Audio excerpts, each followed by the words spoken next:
não gosta de mim, mas sua filha gosta. Você não gosta de mim, mas sua filha gosta. Fala, Bruno Arantes, começando mais um episódio aqui hoje, nosso primeiro episódio na BR8 TV. Queria agradecer a todo mundo aí pela oportunidade de abraçar a gente, de abrir essa porta para nós. E hoje eu estou aqui com o Douglas Garcia, policial federal do grupo de pronta intervenção da Polícia Federal, grupo de elite.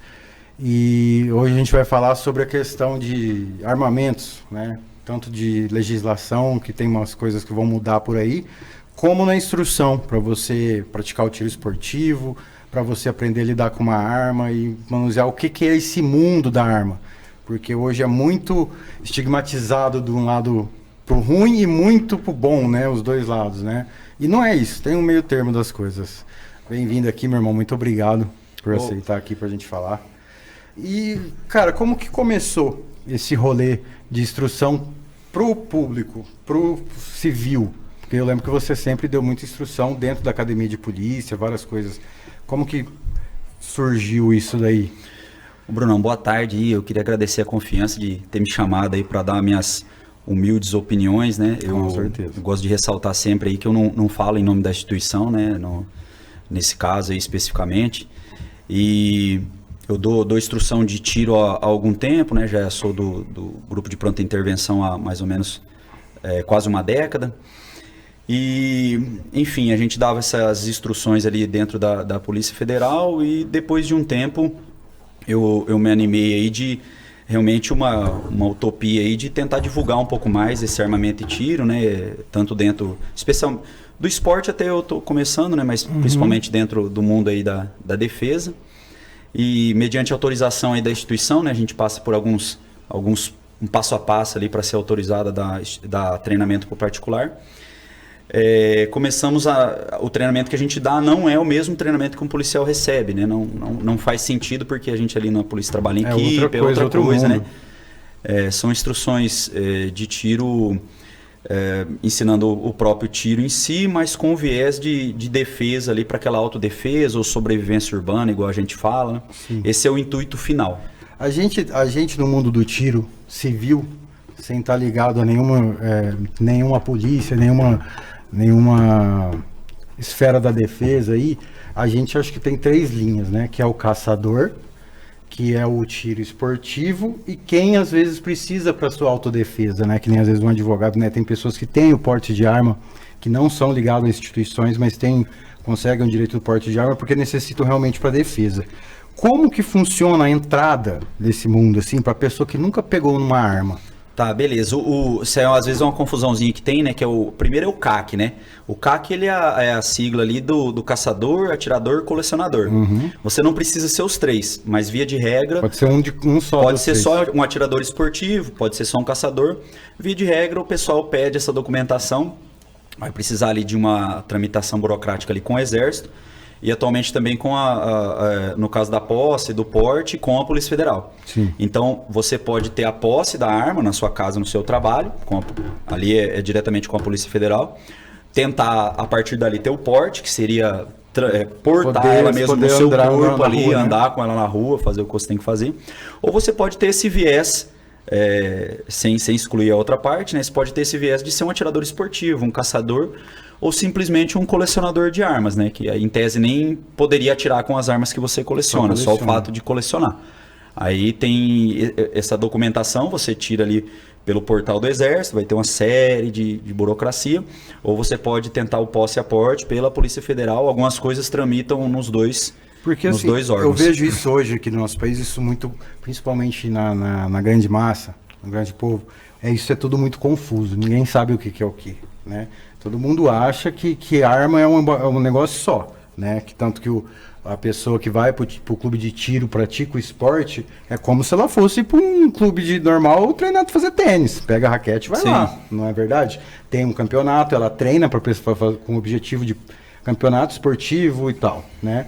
O caçador pega e vai pro meio do mato e caça animais que são permitidos pela legislação que ele pode caçar. O colecionador, ele pode ter as armas em casa, mas não pode nem caçar nem ir pro clube. Em tese, ele não poderia nem... Sim, mas não acontece muito isso, né? Na verdade. Essa confusão toda em relação à legislação, porque a legislação é confusa, ela é confusa, enfim, nós estudamos isso aí e ainda assim tem essa dificuldade de interpretação. Então vai ter uma interpretação ali, a partir da lei, tem uma interpretação ali da Polícia Federal, do Exército, relacionada à lei. Isso é muito estudado, eu gosto de estudar. Quem quer entender de legislação relacionada ao armamento e tiro, eu assim, indico o Beabá do Tiro, que é um canal do YouTube, ali tem uma plataforma do Dr. Luciano Lara, promotor de justiça. Ele vai falar ali os pormenores e discutir a legislação. Ele é um cara influenciador, inclusive, dessa área, que está brigando lá em Brasília pelas coisas que... por esse mundo, brigando no bom sentido, né? Defendendo Sim. algumas posturas ali, que são posturas tomadas aí em países de primeiro mundo, e que ele traz essa discussão com categoria absurda aí para defender esse mundo do armamento e tiro aí, e a gente tentar evoluir nessa questão. Sim. Às vezes eu falo com as pessoas não me entendem muito, né? Porque você sabe, você é meu amigo, você sabe. Mas deixa eu te dar uma instrução pra gente, que nem eu. Você tá me instruindo, tá me ensinando aí a entrar nesse mundo, conhecer não só como atirar, mas toda a segurança que envolve em volta, tanto no ambiente do clube, né? Tem várias coisas, né? Por exemplo, eu nunca tive uma arma, nunca peguei numa arma, não fiz nada. Quero aprender a atirar. O que ele deve fazer? Procurar um clube de tiro, procurar um instrutor? No clube de tiro tem instrutor? Como que funciona? Em tese, assim, já temos um problema de cara, né? Porque a legislação ela não é muito clara para quem não tem documento nenhum, né? Se o cara não tem documento nenhum, se ele pode ir realmente no clube e atirar. Então é como assim, eu vou tirar uma CNH, mas eu posso entrar no carro, eu assim, mexo ali na chave, mas eu não posso sair andando. Seria alguma coisa assim. Já há uma discussão relacionada a isso. Posso ou não posso atirar ali com o instrutor de tiro no clube para aprender a atirar, para então eu passar na prova de tiro lá que a legislação exige. Essa é uma discussão que acontece. Então, isso não é muito claro para começar. Dá margem a muita coisa. Dá margem para... Gera muita dificuldade, o que às vezes pode acontecer, que a gente vê relato aí no meio civil. O cara pega um armamento ali de algum conhecido, vai num sítio qualquer, às escondidas, e treina ali. Treinando ali. Então, essa é uma problemática a ser resolvida. Então, o primeiro passo pela legislação para não ter problema nenhum é tirar a documentação, fazer treinamentos em seco. Que documentação que é essa primeira?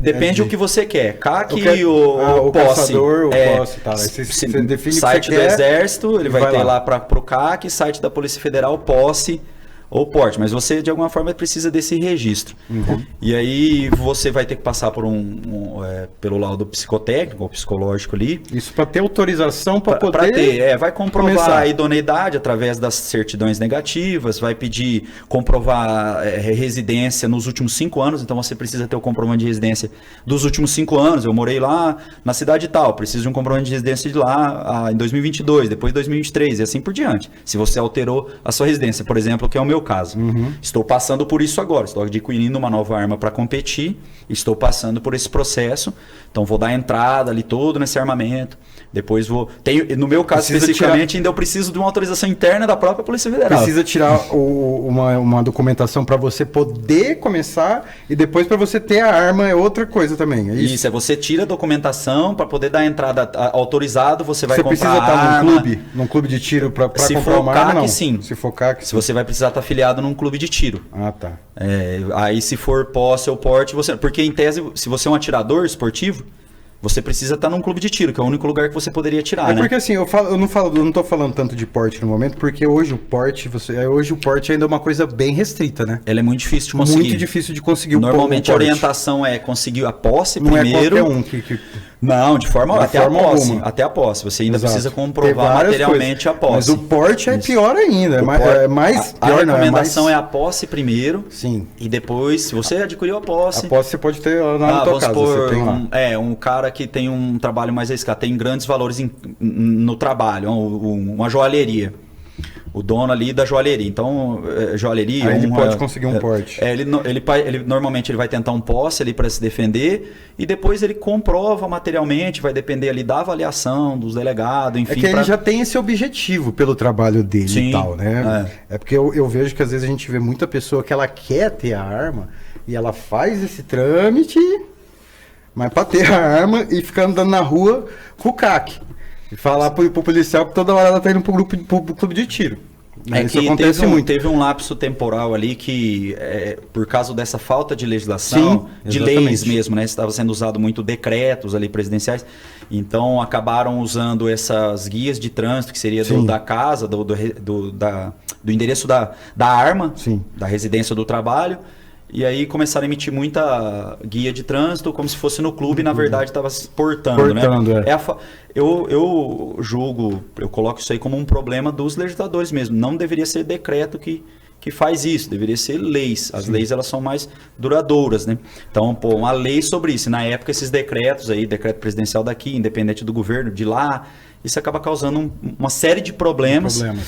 E fica mais obscuro do que já é a legislação, e aí dá margem para esse tipo de comportamento. Hoje os cursos que você dá, a maioria, qual que é a maior porcentagem dos seus alunos?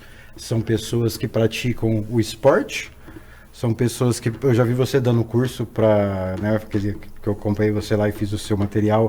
Tinha vários policiais, até PRF, né? E misturados com pessoas que fazem o esporte, praticam de verdade, seriamente o esporte. Quem que é como funciona o seu curso hoje? Qual que é o objetivo do seu curso? Para quem que você dá? Tá, os três são... o portfólio hoje ele tem 6 cursos, né? Mas especificamente eu vou falar de 3 aqui, que é o módulo 1, que ele ali ensina...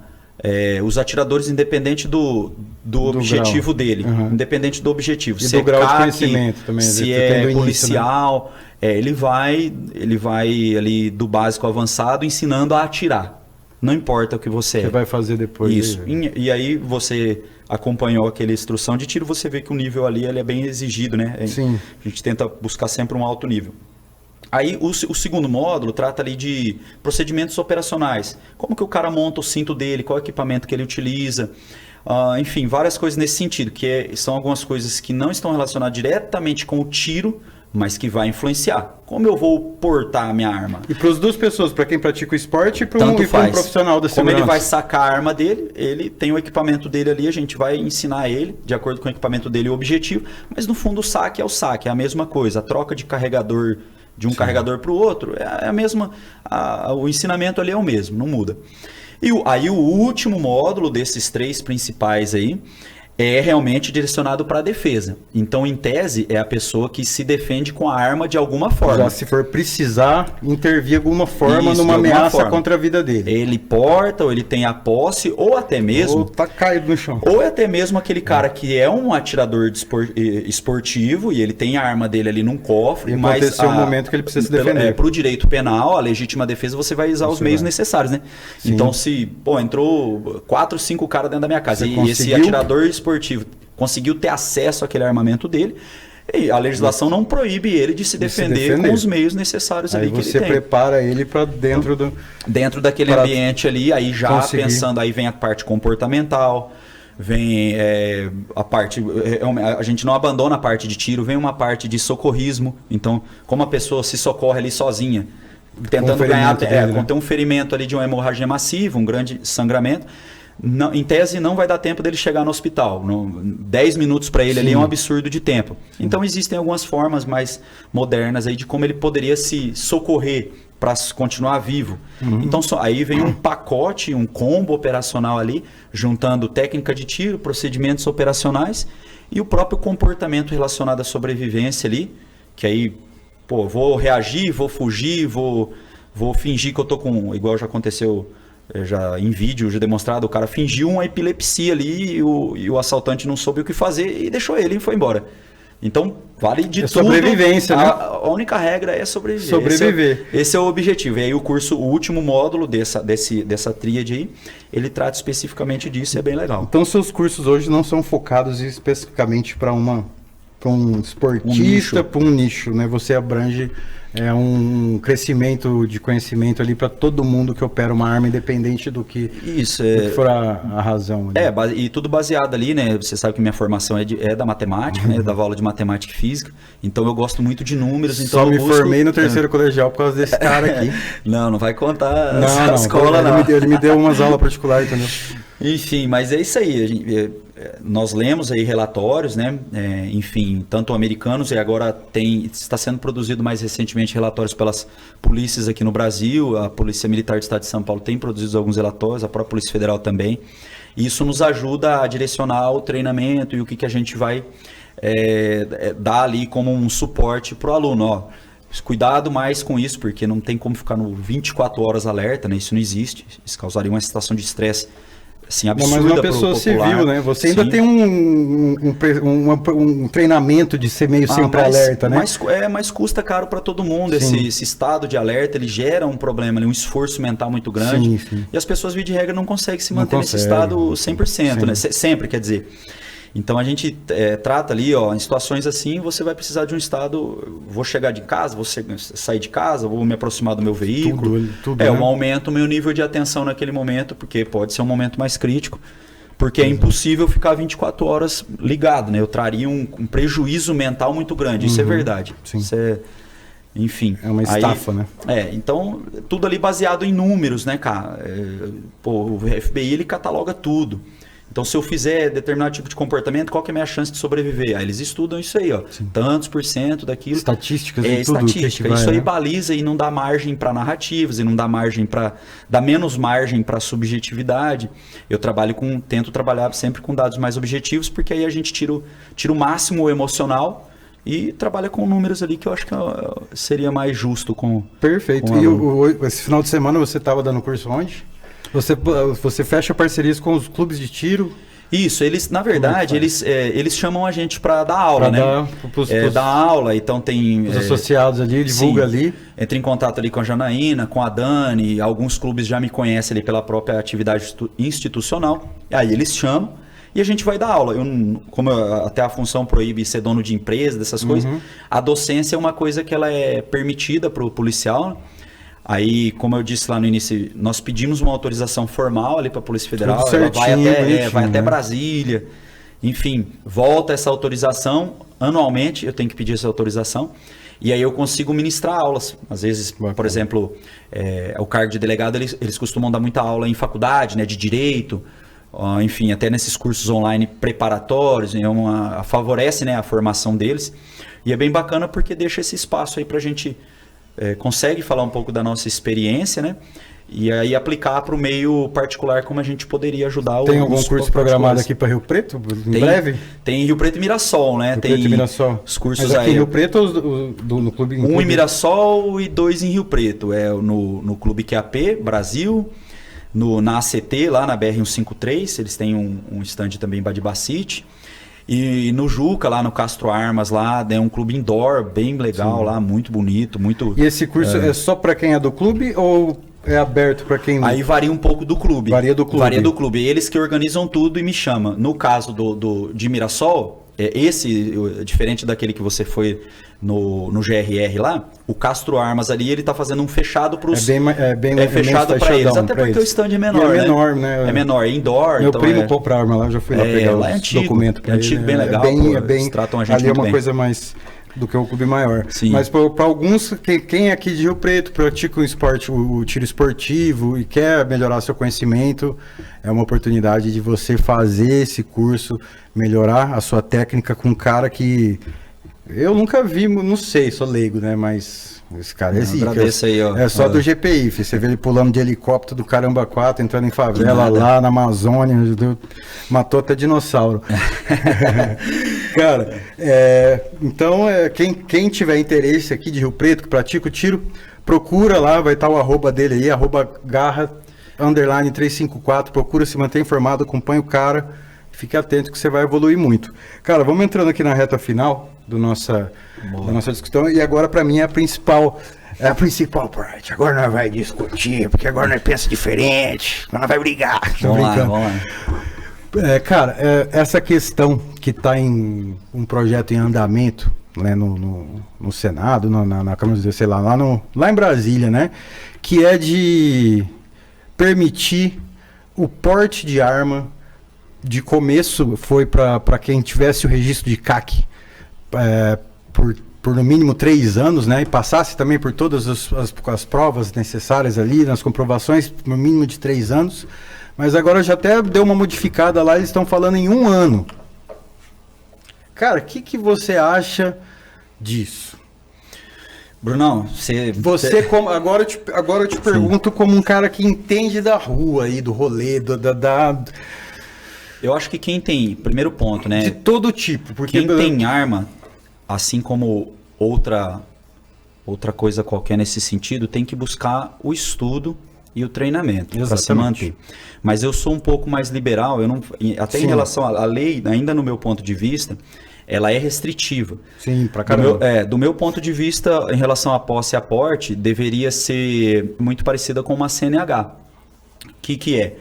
Atendido ali os critérios, você tem o direito de ter. Tá na lei, não dependeria de uma avaliação de alguém, que aí traz muito para a parte subjetiva. Tá. Então, assim, o quanto ela seria restritiva, o quanto ela seria restritiva, isso, assim, não vou nem entrar nesse mérito, mas eu acho que deveria ser assim, ter a prova, ali uma prova difícil, ter ali a avaliação psicológica e do passado. Isso que eu acho que tem que pesar muito, cara. Sim, com certeza. E beleza, aí ele bate todos os critérios, tica todos os eventos ali, e aí, vamos supor, do meu mundo imaginário aqui, ele tem o direito a ter arma. Depois dali, na minha opinião, ele vai tendo que cumprir algumas obrigações. Por exemplo, qualquer problema que você tiver com a justiça aqui, você já suspende, e se você for condenado, já suspende, você não entrega essa arma, e se você for condenado, perdeu completamente, independente do crime. Estou chutando alguma coisa nesse sentido.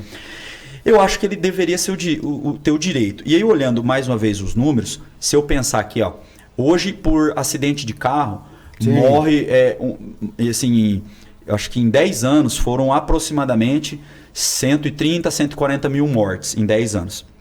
Por morte de afogamento, igual eu tive um curso recentemente de afogamento ali de criança. São cerca, se eu não estiver enganado, de 4 a 5 mil em 10 anos. E mortes por acidente com armas, só acidente. Pensando só acidente com armas, sem ter as coisas... em torno de 1.500 em 10 anos. Então assim, mas então por que o carro ele é mais permissivo, para ter uma CNH ele é mais permissivo, se morre tanta gente. Dirigir bêbado. Vamos proibir o carro, vamos proibir as piscinas. Então, para mim, não faz tanto sentido. Aí você fala assim, mas você está falando de acidente de arma. Você não está falando nada dos assaltos. Sim. Mas aí eu estou falando de acidente com armas permitidas. Armas que estão na legislação, que cumpriram, pessoas que cumpriram ali, e ele deu algum mole, fez alguma besteira, deixou a arma que uma criança pegou. Que pode acontecer, assim como pode acontecer qualquer outro tipo de acidente. Tá suscetível a acontecer. O problema é que a maior parte das armas aqui, aí eu posso falar com uma certa propriedade, né? Que eu estive na fronteira todo esse tempo, tanto do Paraguai quanto da Bolívia. Então as armas que estão aqui no mundo brasileiro, aqui, né, dentro do Brasilzão, elas provêm a maior parte da ilegalidade. E vem ali do leste europeu, através da Bolívia, através do Paraguai, até dos Estados Unidos crime mesmo. Grosso mesmo, quem traz essas armas para... nós prendemos um cobalt... Favela no Rio, fronteira, exatamente, tráfico de droga, Rio de Janeiro, sem sombra de banco. dúvidas, é o maior consumidor de armas. Sim. Tem ali, em torno de fuzis, em torno de 4.500 fuzis. Isso seria mais... Que a gente sonha, né? Se juntar as delegacias do interior de São Paulo, eu vou falar da Polícia Civil aqui, não vou nem falar da Polícia Federal, mas se eu sei da Polícia Civil, ela já teria problema em dar conta dessa quantidade. Elas têm menos armamento do que uma única cidade tem nas mãos dos criminosos. Então, assim, então elas vêm da ilegalidade, elas não vêm do CAC, a maior parte, né? Elas não vêm do CAC, ela não vem do portador ou possuidor, ela não vem do policial que foi furtado ou roubado. E aí proibir esse nível, deixar essa proibição nesse nível, eu sou contra por causa disso, porque eu acho que está atacando um lugar errado. Não tem muita quantidade hoje ainda, que aí eu vou entrar depois numa outra opinião que eu tenho, uma outra visão. Não é nem opinião, porque para mim não é opinião, é uma coisa que até foi comprovada e aconteceu. Não é opinião, não é uma verdade absoluta, não é uma coisa, como é que eu vou dizer, genérica inteira, né? Mas acontece, tá? Que assim, tem muita arma que cai na mão do bandido, que sai do CAC, do cara, por de N situações, roubo, E quando flexibilizou um pouco a compra de armas aí no governo do Jair Bolsonaro, Aconteceu. Nossa, foi uma avalanche, todo mundo fazer isso. Não, mas acontece, porque flexibilizou, você podia ter mais armas a partir de um CAC. E aconteceu, de bandidagem, aliciar as pessoas para comprar legalmente através dessa pessoa e isso cair no crime. Aí que eu vou entrar numa reflexão. Como que você acha, como que você vê se não vai ter um aumento de arma circulando? Tipo, tanto porque você imagina, se flexibilizar desse jeito, vai se tornar tão fácil, porque, mano, eu tô fazendo curso, eu tô tirando, eu teria porte, entendeu? Então, por isso que eu te falo, não tenho nenhuma verdade absoluta. Mas é um raciocínio social que eu tô tendo, não é uma coisa genericamente para ele, para mim, para você. A gente pensa no todo, tá? Não teria isso. Tipo, enfim, primeiro nisso, de sair dali pro bandido. Provavelmente, porque se aumenta, se existem alguns tem que ter um aumento da polícia em fiscalizar, cuidar, papapá, que às vezes não vai ter, então vai acabar caindo. Mas é como eu disse anteriormente, eu acho que está atacando o ponto errado, porque sim, a quantidade de mesmo aumentando muito, ainda legalmente a quantidade de arma que tem no Brasil é muito pequena. Sim. Muito pequena mesmo. Pelo nível de restrição e de custo. De restrição e custo. Não é fácil assim, né? Em alguns países, tanto países desenvolvidos quanto subdesenvolvidos, sim, existem mais armas. E alguns países desenvolvidos e desenvolvidos existe quase nada de armas. Por exemplo, sim, o Japão não tem quase nada de armas e não tem violência. Sim. O Brasil, armas legalizadas, não tem quase nada de armas e tem muita violência. Tem muita violência. Tem muita arma ilegal. A Suíça tem muita arma e pouca violência. Não existe uma única correlação entre armas e violência. Tudo depende muito do contexto social, é multifator. Do país. Vai ser multifator.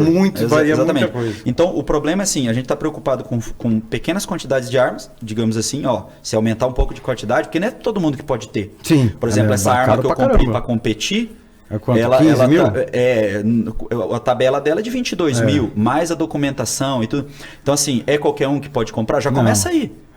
Tanto que a gente via muita gente defendendo liberar arma, chegou na hora de comprar, filhote. Não conseguiu comprar uma 22. O curso meu, que é barato, é tão barato assim, só a quantidade de munição que utiliza no curso já deixa tudo caro. Tá de arma aí? Agora, a ruxa velha 22 do meu tio. Agora, por exemplo, as apreensões que tem no Rio de Janeiro ali, tanto provenientes ali pelo porto ou pela rodovia, até em São Paulo mesmo, nós já pegamos um único carro com 40 pistolas. Assim, não estão falando nada disso, mas os caras estão fazendo peças de armas em airsoft, sim, você tá fazendo 3D. Isso, 3D montando, e né? é 3D pra quem? Pro CAC? Lógico que não, isso é pra ilegalidade. Exatamente. Estão montando os Frankenstein, que é a mesma chama. coisa que eu penso, que é uma porta de que vai escorrer a arma pra sociedade pra caramba, é a mesma coisa. Pra concluir, Brunão, minha opinião, né, minha humilde opinião aqui, eu acho que deveria ser assim, cumpridos os critérios rigorosos, deveria automaticamente, assim como uma CNH, o cidadão ter o direito ali. Eu acredito muito na defesa com o armamento, sim, assim, principalmente para alguém mais vulnerável como uma mulher, alguém mais fraco, sim, fisicamente. Tem várias questões. Então eu acredito sinceramente nisso. Desde que o cara se mantenha ali numa boa conduta, continue estudando. Só para encerrar aqui, chegando agora aqui no final do nosso programa de hoje, a questão mais importante, que mais me preocupa, que eu quero te falar, para você me dizer a sua opinião como um profissional de elite aí de segurança, cara, que tem treinamento pra tudo, cara. Você entra num lugar, né? Você tem um treinamento absurdo. Porque aí, beleza, o cara vai lá e tira o porte. Eu tenho porte. A gente sabe, também não generalizo, tem muita gente. Por quê? Eu comecei lá com você. A gente aprende, que nem você falou, cara. Tem lá no stand de tiro, cara, se você apontar um bagulho, você tá fora. Tem vários critérios rigorosos para você manusear uma arma e entrar nesse mundo, né? Aí você pensa da pessoa com um ano de CAC ou de coisa e cair num porte, tá?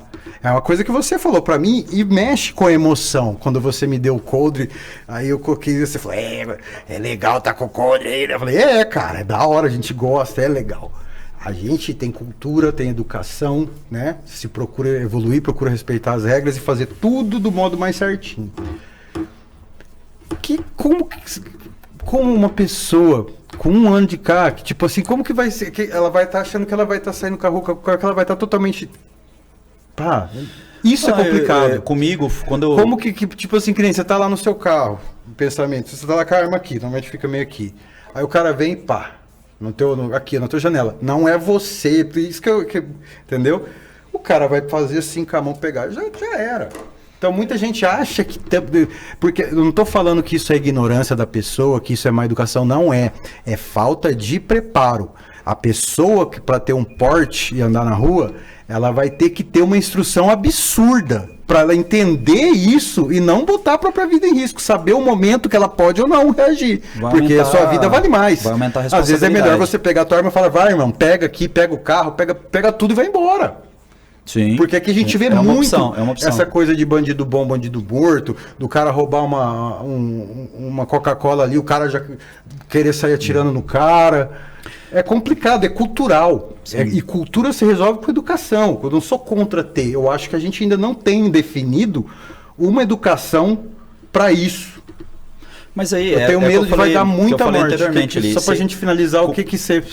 Cumprindo os critérios ali, pode ser o máximo rigoroso ali, se ele cumprir, eu acho que é direito dele. E aí ele vai buscar o conhecimento.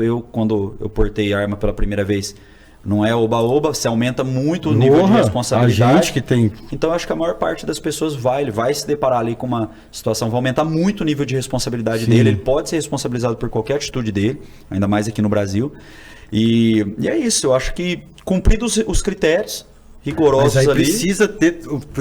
Sim, mas aí precisa ter um processo bem claro disso, e precisa ter um processo da polícia que está na rua, também para conseguir, tipo assim, o cara, beleza, vai pegar o porte, você vai precisar fazer um curso, você vai precisar fazer um negócio pesado. Hoje já precisa, né? Sim, mas vai ser mais pesado ainda, porque... Mas aí, tipo assim, mas vai ter que, sabe, não sei, você entende o meu raciocínio, cara? Sim, mas é que nós estamos partindo do ponto que as pessoas já não têm educação suficiente para aquilo. Mas eu parto de um outro ponto. Se ela atende aqueles requisitos, significa que ela tem a capacidade suficiente para ter um armamento, assim como ela tem para ter um carro. É que assim, tipo, quantos anos de treinamento você teve? Mas pra gente se tornar policial foram 4 meses. 4 meses? E aí eu já fui jogado na fronteira. Não, tudo bem, você entendeu? Tem que ter treinamento pesado, o treinamento não é tão grande assim, como a gente acha, porque tem muitas outras coisas além do armamento e tiro. Tem que aprender químicos, tem que aprender imigração, tem que aprender investigação, um monte de outros detalhes. E o armamento e tiro ali, ele é uma matéria dentre várias, né? E a gente é solto ali nas fronteiras, ali, com criminosos antigos, e a sua responsabilidade aumenta muito pelo fato de portar arma. Vamos acompanhando o que vai mudando, que ainda está em processo, vai melhorar a coisa e vamos continuar essa discussão, porque é isso que é importante a gente chegar. Sim, o debate é importante. Para chegar num ponto. A pessoa tem o curso, põe na tua cabeça que não é qualquer hora que você vai tirar a arma e apontar para os outros. Se o cara está apontando para você não, fica quieto. Eu acho que é isso, educação. Não é que eu sou contra a pessoa ter. Eu sou a favor de ter e eu não vejo não confio nessa estrutura ainda no nosso país, cara. Sim, claro. Beleza? Vamos torcer para melhorar, Brunão. Obrigado mais uma vez aí. Tamo junto aí, cara. Valeu, galera. Até o próximo. Você não gosta de mim!